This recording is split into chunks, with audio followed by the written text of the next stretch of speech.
नमस्कार जी, मैं मंजीत सिंह जिला जिंद का स्थायी निवासी हूँ। लगभग 10-15 साल से खेती कर रहा हूँ। 2004-5 से खेती कर रहा हूँ मैं।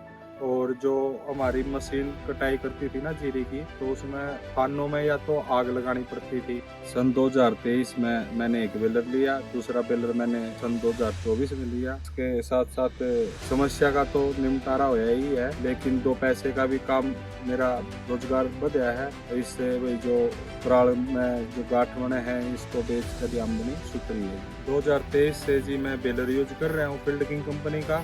और 2023 से पहले भी मैं कई उपकरण हैं, जैसे एरो है, डोले काटने वाली है, कल्टीवेटर है, तो मैं फील्डकिंग पे बहुत ज़्यादा विश्वास करता हूँ। मैं काफ़ी 8-7 साल से मैं और भी उपकरण ले रहा हूँ।